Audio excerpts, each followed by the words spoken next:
A free bird leaps on the back of the wind and floats downstream till the current ends and dips his wing in the orange sun rays and dares to claim the sky. But a bird that stalks down his narrow cage can seldom see through his bars of rage. His wings are clipped and his feet are tied, and so he opens his throat to sing. The caged bird sings with a fearful trill of things unknown but longed for still, and his tune is heard on the distant hill, for the caged bird sings of freedom. The free bird thinks of another breeze, and the trade winds soft through the sighing trees, and the fat worms waiting on a dawn bright lawn, and he names the sky his own. But a caged bird stands on the grave of dreams. His shadow shouts on a nightmare scream. His wings are clipped and his feet are tied, and so he opens his throat to sing. The caged bird sings with a fearful trill of things unknown but longed for still, and his tune is heard on the distant hill, for the caged bird sings of freedom. Maya Angelou is one of the most prominent figures in American literature through her enormous body of work that spanned 50 years and was decorated by several honorary doctorates. She sought to provide a voice to the voiceless. Many of her poems can be reasonably assumed as reflections of her own life experiences. Her literary efforts to liberate the Black community, and more so as a woman, have made her an indispensable part of the continuing discourse to eradicate systemic discrimination. A free bird flies free, swims downstream unfettered, and basks in the sunlight, daring to claim the sky. A caged bird, on the other hand, can barely see through the bars of his cage.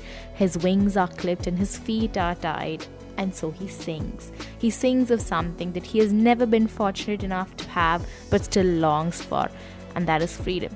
His song is heard far and wide, where the free bird thinks of soft winds, trees, and fat worms, and lives on in the skies. A caged bird lies amidst his buried dreams and nightmares.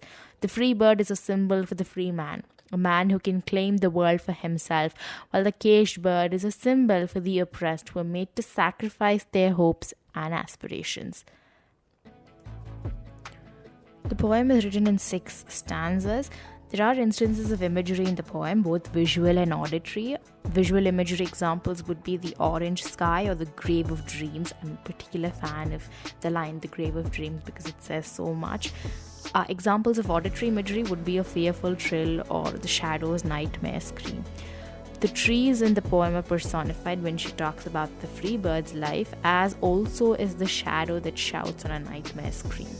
But the most important poetic device is repetition. She repeats the entire 3rd stanza as the 6th stanza, and the lines about physical agony, that is, his wings are clipped and his feet are tied, are repeated in the 5th stanza. The conflict between freedom and enslavement runs throughout the poem. It brings to life the many emotions, anger, confusion, and despair of a people subjected to racial discrimination and slavery. By saying the feathers are clipped and the feet tied, she introduces physical agony in addition to mental anguish. The entire 3rd stanza is repeated as a 6th stanza, which does wonders for really driving the point home. There is an autobiographical element to the poem, as if the narrator speaks from personal experience, which we know she does. The entire poem is an extended metaphor, and in being so, it says so much without saying anything at all. This poem was written at a time when people of color were treated as second-class citizens, and what is perhaps tragic and telling of the cruel world we live in is that the poem remains relevant.